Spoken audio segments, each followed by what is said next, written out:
tak akan mundur walaupun hanya selangkah.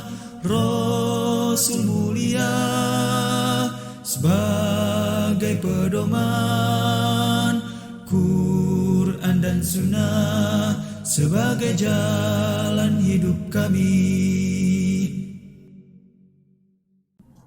Bismillahirrahmanirrahim. Assalamualaikum warahmatullahi wabarakatuh. Innal hamdalillah nahmaduhu wa nasta'inuhu wa nastaghfiruh wa na'udzu billahi min syururi anfusina wa min sayyiati a'malina. May yahdihillahu fala mudhillalah wa may yudlil fala hadiyalah. Wa asyhadu alla ilaha illallah wahdahu la syarikalah wa asyhadu anna Muhammadan abduhu wa rasuluh la nabiyya wa la rasula ba'dah. Ya ayyuhalladzina amanu taqullaha wa qulu qawlan sadida yuslih lakum a'malakum wa yaghfir lakum dzunubakum wa may yuti'illaha wa rasulahu faqad faza fawzan 'azima. Fa inna asdaqal hadithi kitabullah wa khairal hadi hadi Muhammadin sallallahu alaihi wasallam wa syarrul umuri muhdatsatuha wa kullu muhdatsatin bid'ah wa kullu bid'atin dhalalah wa kullu dhalalatin finnar. Allahumma salli wa sallim wa barik wa an'im wa zid ala habibina wa rasulina wa nabiyina Muhammad sallallahu alaihi wasallam wa man tabi'ahum bi ihsan ila yaumiddin thumma amma ba'du. Sahabat LC yang budiman, yang berbahagia dimanapun Anda kini berada, sungguh sangat senang dan bahagia sekali bisa kembali berjumpa dengan sahabat-sahabat sekalian. Mudah-mudahan Allah Subhanahu wa taala berikan kesehatan, kelapangan dan keikhlasan di setiap amal dan perbuatan kita. Baik sahabat yang berbahagia, insya Allah pada kesempatan yang baik ini kita akan sampaikan dan kaji bersama tentang dampak buruk dosa dan kemaksiatan. Ya, betapa dahsyatnya ini dosa dan kemaksiatan di dalam kehidupan kita. Dan Allah Subhanahu wa taala, begitu juga Rasulullah sallallahu alaihi wasallam sudah sampaikan kepada kita bahwa di dalam Al-Qur'an banyak sekali umat-umat terdahulu yang binasa, ya, karena perbuatan dosa dan kemaksiatan. Apa yang menyebabkan Nabi Adam alaihissalam dan iblis, ya, sampai dikeluarkan dari surga tidak lain dan tidak bukan adalah kemaksiatan dan dosa. Yang menyebabkan Fir'aun ditenggelamkan oleh Allah Subhanahu wa taala di lautan dan diazab di kubur tidak lain adalah kemaksiatan dan dosa. Yang menyebabkan kaum Nabi Lut alaihi salam dicungkir balikan bumi tempat mereka berpijak sampai 7 lapis bumi tidak lain dan tidak bukan adalah dosa dan kemaksiatan. Yang menyebabkan, ya, kaum Nabi terdahulu mereka ada yang disambar petir, ada yang suara yang sangat keras, ada hujan api, tidak lain adalah dosa. Sampai Qarun yang merupakan orang yang kaya raya pada saat itu, ya, hartanya dan rumahnya segalanya fakhasafna bihimul ardh, Allah tenggelamkan di tanah atau di bumi. Dan ini tidak lain dan tidak bukan adalah karena dosa dan kemaksiatan. Nah, sahabat yang budiman yang dirahmati Allah Subhanahu wa taala, ternyata perbuatan dosa itu tidak hanya berdampak buruk untuk akhirat seseorang. Di dunia pun itu menyebabkan keburukan kalau kita tidak berhati-hati. Nah, Ibnu Qayyim rahimahullahu taala dalam kitab beliau Ad-Da' wa Dawa, penyakit dan obatnya, ini mengurai betapa dahsyatnya ini pengaruh buruk dari dosa dan kemaksiatan. Ada puluhan, lebih dari 30 poin. Insya Allah kita akan sampaikan sampai poin yang Allah mudahkan bagi kita. Yang pertama adalah bahwa dosa dan kemaksiatan itu akan menyebabkan hirmanul ilm. Seorang diharamkan dari meraih keberkahan ilmu. Ya, Fa innal ilma nurun, kata para ulama. Ilmu itu adalah nurun atau cahaya. Bayangkan kalau kita tidak ada cahaya, kita nggak bisa melihat. Berjalan dengan menabrak-nabrak, menerjang-nerjang segala macam yang ada di depan kita. Ibarat orang yang jalan tanpa ilmu itu seperti orang yang berjalan tanpa cahaya. Ya. Kata Imam Syafi'i rahimahullah ta'ala ketika walamma jalasal Imam Syafi'i ya baina yadi Malik ya, rahimahullah ta'ala rahmatan wasi'ah, di depan guru beliau Imam Malik rahimahullah ta'ala, kemudian membacakan ilmu, belajar talaki langsung kepada Imam Malik ya. Maka Imam Malik melihat kecerdasan Imam Syafi'i rahimahullah ta'ala. Beliau berkata, inni arallaha qad alqa ala qalbika nuran. Aku melihat bahwa Allah menitipkan ya cahaya atau ilmu dalam hatimu. Fala tutfi'hu bidzulmatil ma'siyah. Jangan kau padamkan ilmu itu dengan kegelapan dosa dan kemaksiatan. Kemudian satu hari Imam Syafi'i rahimahullah ta'ala pernah mengadu kepada guru beliau yang lain. Ya, menjadi orang seperti Syafi'i rahimahullah ta'ala ini karena memang gurunya juga hebat-hebat ya. Salah satunya adalah Imam Al-Waqi' bin Jarrah ya. Syaqautu ila Waqi'in ya, Al-Waqi' bin Jarrah rahimahullah ta'ala. Aku pernah mengadu kepada Imam Waqi' su'a hifdzi tentang buruknya hafalanku. Fa arsyadani ila tarkil ma'asi. Ya, ini resep dari para ulama ya. Kalau kita susah menghafal, salah satunya adalah tinggalkan kemaksiatan. Karena akan menghalangi cahaya ilmu itu. Wa qala i'lam bi anal ilma fadlun. Ketahuilah bahwa ilmu itu adalah karunia. Wa fadlullah. Dan karunia Allah la yu'tahu asi. Tidak diberikan kepada orang yang bermaksiat. Yang kedua, sahabat yang budiman, di antara dampak dosa dan kemaksiatan adalah hirmanur rizq. Kalau tadi adalah diharamkannya ilmu, kalau sekarang adalah diharamkannya rezeki. Dihalanginya rezeki dengan kemaksiatan-kemaksiatan. Nabi SAW bersabda, innal abda la yuhramu rizq. Sesungguhnya seorang hamba itu diharamkan memperoleh rezeki bidzambi yusibuhu, dengan dosa-dosa yang dilakukan. Jadi menyumbat jalannya rezeki. Nah itu buktinya ada orang yang bermaksiat terus-menerus malah hartanya lancar, ya kesehatannya bagus, jabatannya tinggi.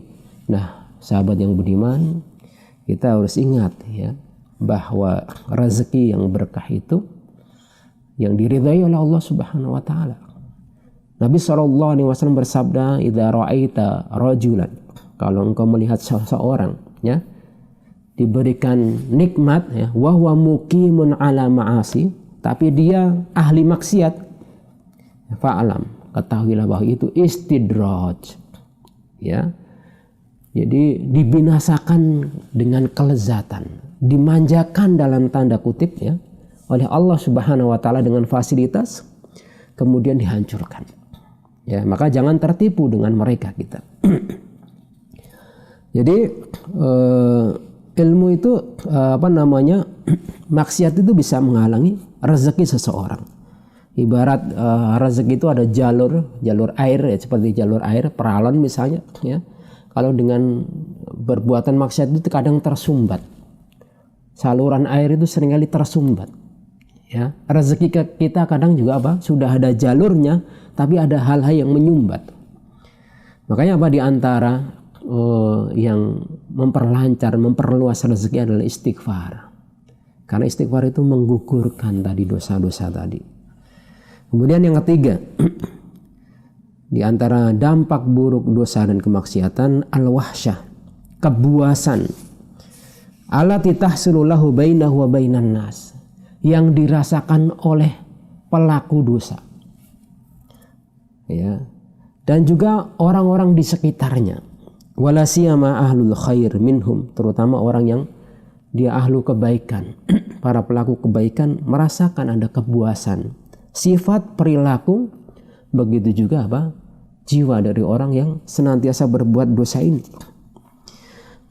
Sebagian ulama salaf mengatakan, ya, innil asillah, aku sungguh bermaksiat kepada Allah.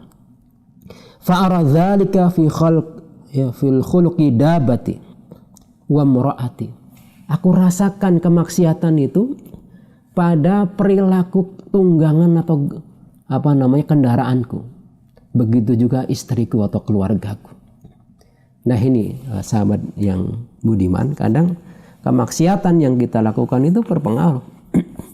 Mungkin perilaku keluarga kita. Bahkan kalau zaman dahulu itu tunggangan, ya, berupa hewan itu merasa tidak nyaman karena kebuasan ketika kita melaksanakan kemaksiatan. Kemudian yang keempat, para sahabat yang budiman, di antara bahaya dosa dan kemaksiatan adalah ta'siru umurihi alaih, mempersulit berbagai macam urusan. Tidaklah dia mendapatkan satu masalah yang harusnya ringan, mudah, tapi karena dia berbuat dosa jadi sulit. Ya, jadi susah, seolah-olah pintu-pintunya tertutup. Ya. Oleh karena itu Allah Subhanahu wa taala mengatakan, "Wa may yattaqillah yaj'al lahu makhraja." Barang siapa yang bertakwa kepada Allah, Allah jadikan pintu jalan keluar dari setiap masalah. Wa razaqahu min haitsu la yahtasib. Bahkan diberikan pintu solusi dari jalur yang tidak disangka-sangka kalau kita bertakwa. Sebaliknya kalau kita berbuat dosa, gemar berbuat kemaksiatan, itu yang tadinya urusan mudah, lancar, Allah persulit itu. Allah jadikan susah itu, para hadirin sekalian yang dirahmati Allah Subhanahu wa taala. Yang kelima, dampak dosa dan kemaksiatan, zulmatun yajiduha fi qalbihi hakikatan, ya, hakikatan. Jadi ada kegelapan secara hakiki di dalam hati seseorang. Mendapati gelapnya hati, sempit, padahal tinggal di rumah yang sangat luas. Susah padahal hartanya banyak. Ya. Kemudian rasa ketakutan yang sangat dahsyat padahal dikawal dengan pengawal-pengawal yang bodyguard yang begitu luar biasa. Ya. Merasa miskin padahal hartanya bermiliar-miliar. Ada kegelapan di dalam hati seseorang ketika dia berbuat dosa. Bahkan kegelapan itu nampak di wajah. Kata Abdullah bin Abbas radhiyallahu ta'ala anhuma, inna lil hasanah dhiya'an fil wajhi. Sesungguhnya amal perbuatan baik itu ada cahaya di dalam wajah. Jadi kebaikan itu menimbulkan aura di wajah seseorang, aura cahaya, bersinar. Wa nuran fi qalbi, dan cahaya di hati. Wasa'atan atau si'atan fi rizki, dan keluasan dalam rezeki. Wa kuwatan fil badan, dan kekuatan dalam badan. Itu perbuatan baik itu ternyata dampaknya bagi hati, bagi rezeki, ya. Kemudian bagi badan kita. Wa mahabbatan fi qulubil khalq, dan rasa cinta. Coba perhatikan para sahabat yang beriman, orang yang senang berbuat baik itu dicintai banyak orang. Bahkan ketika tidak hadir itu ditanyakan, di mana kasih fulan, gitu ya. Ketika dia absen itu ditunggu-tunggu, ditanyakan kenapa. Ya. Sebaliknya, wa inna lisayyi'ah sawadan fil wajhi. Sesungguhnya perbuatan buruk atau dosa itu akan menimbulkan noda hitam di wajah. Wa dzulmatan fil qalbi, kegelapan dalam hati. Wa wahnan fil badan, dan kelemahan dalam badan. Orang yang suka berbuat kemaksiatan, miras misalnya, badannya rusak sendiri. Zina misalnya, badannya rusak sendiri, benar. Ya. Kalau naudzubillah orang terkena HIV/AIDS itu, ya Allah, kasihan ya. Pada level tertentu, fase tertentu nggak bisa ngapa-ngapain, tinggal tulang sama kulit, ya. Kemudian ya kehidupannya nggak menentu, kasihan sekali ya, gitu ya. Kemudian wanakson fi rizki, rezekinya berkurang. Wa bughdan fi qulubil khalqi, dan kebencian ya, kebencian pada hati-hati manusia. Selanjutnya para sahabat yang beriman yang keenam, anal ma'asi, dampak buruknya bahwa perbuatan dosa dan kemaksiatan tuhinul qalbu wal badan, melemahkan hati dan badan. Ya. Dan ini amrun zahir, sesuatu yang nyata. Kehidupan seorang muslim itu hakikatnya dengan hatinya. Jika hatinya kuat, maka badannya kuat. Meskipun badannya cacat misalnya, dia sanggup datang ke masjid. Kenapa? Karena hatinya yang kuat. Sebaliknya kalau hatinya lemah disebabkan karena dosa tadi, dia mau punya badan yang begitu gempal, gagah, kuat, ya, disuruh hayya 'alas shalah, hayya 'alas shalah, enggak mau. Ya. Ya, as-sholatu khairum minan naum, tidur aja dia. Ya, karena hatinya lemah. Kalau as-sholat hayya 'alas shalah saja tidak bangkit, ya gimana kalau disuruh hayya 'alal jihad? Gimana kalau kita disuruh mari kita berjihad fisabilillah misalnya, hayya 'alad dakwah misalnya, mari kita berdakwah misalnya. Yang ketujuh, hirmanut ta'ah, ya, dampak dosa itu menghalangi seseorang dari ketaatan. Ya, tidaklah kita terhalang dari ketaatan kecuali karena kemaksiatan. Allah gantikan dengan kemaksiatan. Ya, ketika seseorang terhalang dari ketaatan, malas thalabul ilmi, ya itu bisa jadi karena dosa-dosa yang menghalangi tadi, melemahkan hati kita, melemahkan badan kita. Kemudian yang kedelapan, ya, anal ma'asi, ya, tuqasir al-umur, bahwa kemaksiatan itu kata para ulama bisa mengurangi, ya, umur seseorang. Nah ini menarik, ya. Wa tamhaku barakatuhu, dan mengurangi keberkahannya, menghapuskan keberkahan. Kok bisa? Nah ini, kok bisa kemaksiatan bisa mengurangi umur? Ya, maksudnya, ya, ada beberapa penjelasan ulama. Maksudnya mengurangi umur adalah mengurangi keberkahannya. Ya, karena sejatinya kehidupan umur itu ya dalam keberkahan. Ada orang yang 24 jam dia nggak beramal sama sekali. Ya, sholat juga enggak, istighfar juga enggak, sedekah juga enggak, nolong orang lain juga enggak.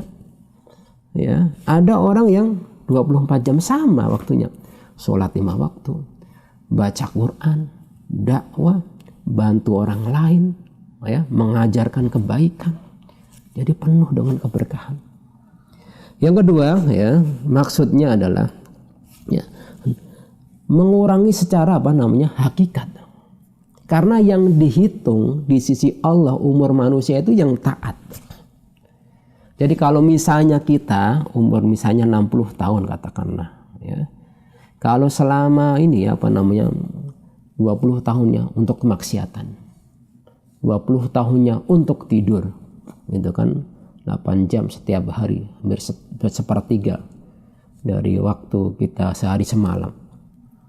Ya, kemudian untuk ketaatan murni misalnya sepertiganya, itu udah luar biasa. Nah, ya, itu yang dihitung di sisi Allah. Yang tersia-siakan tadi tidak? Nah, itu ketika waktu yang seharusnya, umur yang seharusnya untuk ketaatan, kebaikan, ternyata diambil untuk jatah perbuatan dosa. Makanya ini mengurangi secara hakikatnya.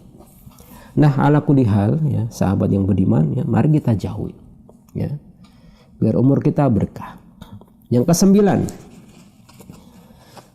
bahwa kemaksiatan dan dosa itu akan menarik, ya, akan menjadikan kemaksiatan setelahnya, akan melahirkan dosa setelahnya.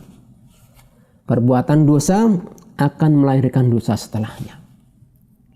Ya, sebagai contohnya misalnya ketika seseorang minum khamr, ini adalah sebuah dosa. Ya, bahkan dosa besar di dalam Islam. Ketika minum khamr, kalau sudah mabuk ngapain? Biasanya tawuran, menjamret atau membegal, ya kan? Kemudian kadang berzina. Dan masih banyak yang terlahir dari kemaksiatan itu. Nah begitulah ketika seseorang berbuat kemaksiatan, dia akan menyeret kepada kemaksiatan yang lain. Ya. Tadinya misalnya seseorang hanya ghibah, ya, kemudian adu domba. Tadinya ghibah aja. Setelah itu menjadi adu domba, ya, lebih besar lagi. Setelah itu setelah adu domba menjadi pertengkaran. Setelah itu mungkin akan terjadi pembunuhan di situ. Kemudian dendam lagi dan begitu. Sebaliknya kalau ketaatan akan melahirkan ketaatan setelahnya. Ya, tadinya pengen ke masjid, ya, ke masjid kemudian kepikiran nunggu di masjid baca Quran. Capek baca Quran, ya, sholat, berdoa dan seterusnya. Gitu. Kemudian yang 10 para sahabat yang budiman, ya, bahwa ya, kemaksiatan atau dosa itu akan menjadikan seorang terhalang dari taubat, ya. Dan ini yang paling bahaya salah satunya. Ya, keinginan ketika sudah menikmati dosa dan kemaksiatan, maka keinginan bertobat itu jadi hilang. Bahkan sebaliknya, seandainya dia tidak berbuat kemaksiatan, merasa dirinya gusar, galau. Ya, maka ini bahaya sekali kalau udah sampai derajat atau titik seperti ini. Ketika dia enggan bertobat, bahkan menikmati kelezatan tanda kutip, ya, dari dosa-dosa dan kemaksiatan. Lalu yang ke-11, ya, bahwa dosa dan kemaksiatan itu, ya, ketika dilakukan akan lama-kelamaan menjadikan sensitivitas terhadap dosa itu hilang. Tadinya merasa risih, minum khamr misalnya atau narkoba, risih gitu ya. Setelah itu lama-kelamaan hilang. Ya, setiap hari dilakukan jadi hilang. Ya. Kemudian fatasiru lahu adah, jadi kebiasaan. Dan akhirnya tidak merasa bahwa itu sebuah dosa. Nggak peduli dengan perkataan manusia itu buruk atau tidak.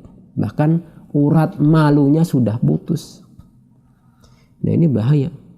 Kalau urat malunya sudah putus, dia udah nggak peduli lagi dia berbuat dosa atau tidak. Ya.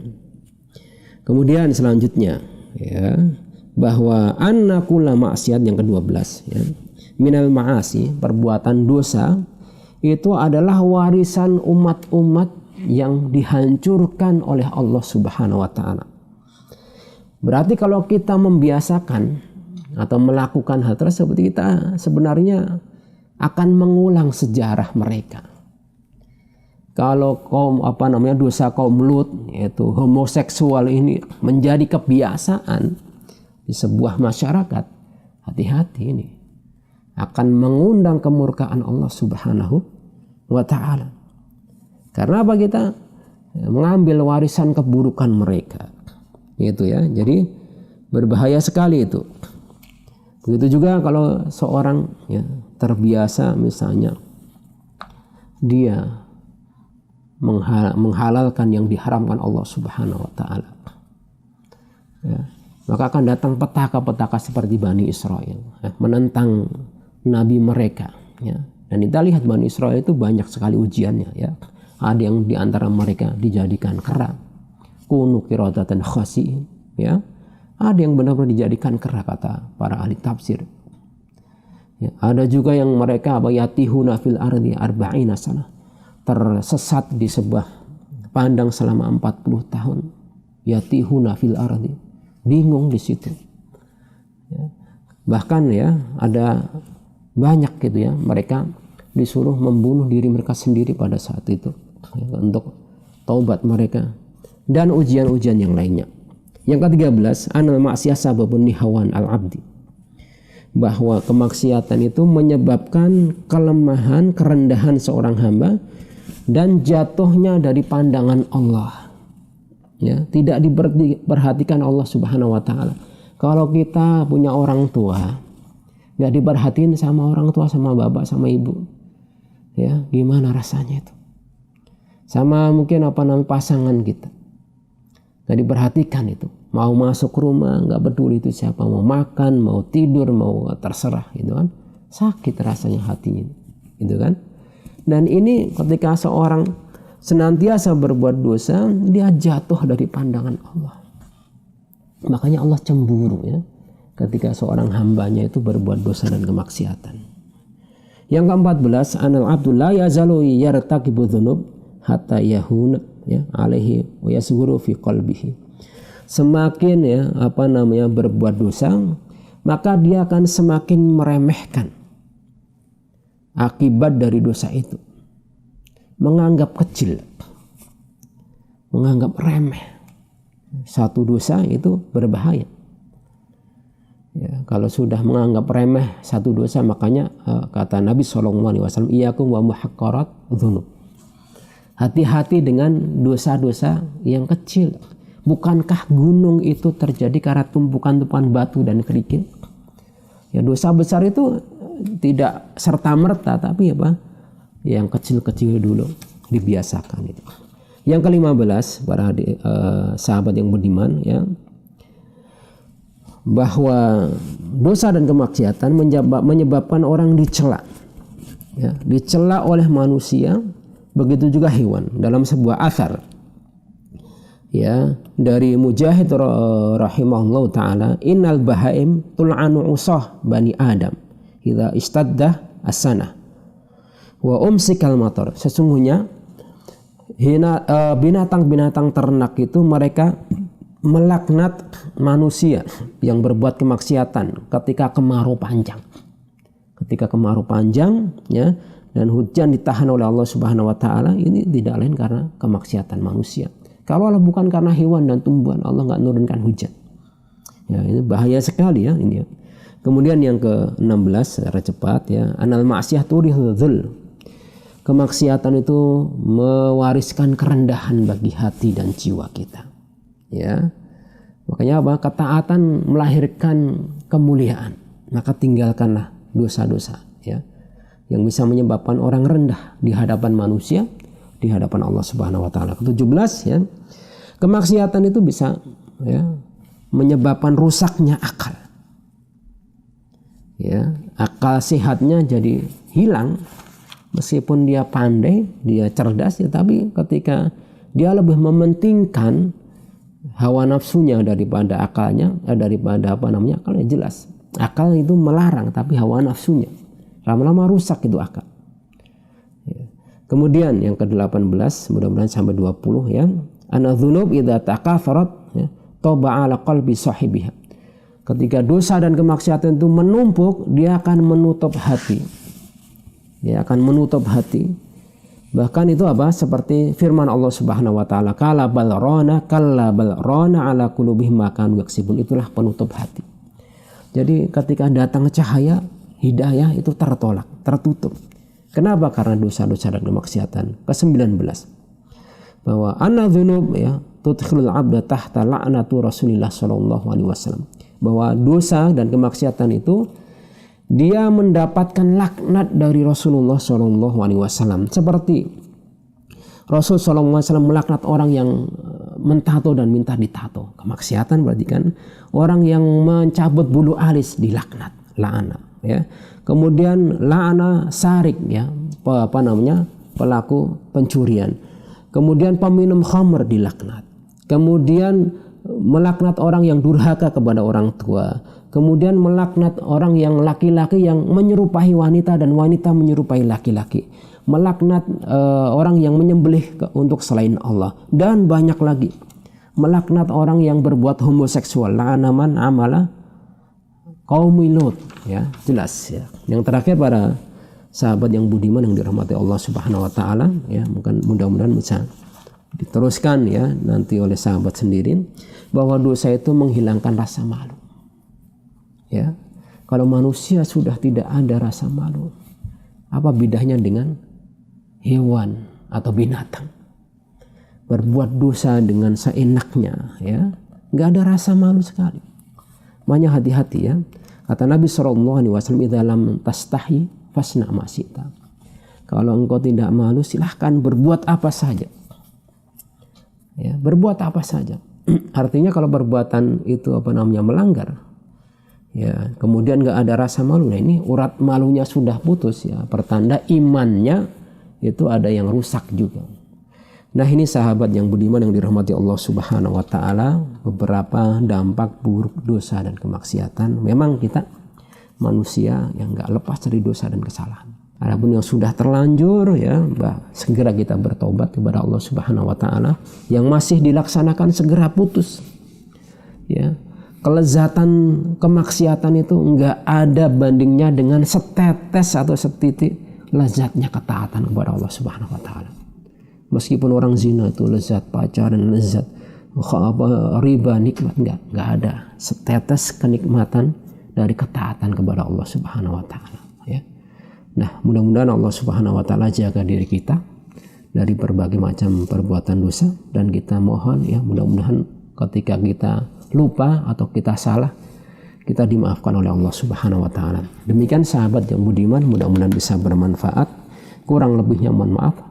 Assalamualaikum warahmatullahi wabarakatuh.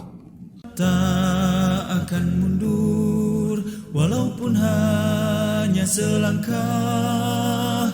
Rasul mulia sebagai pedoman, Quran dan Sunnah sebagai jalan hidup kami.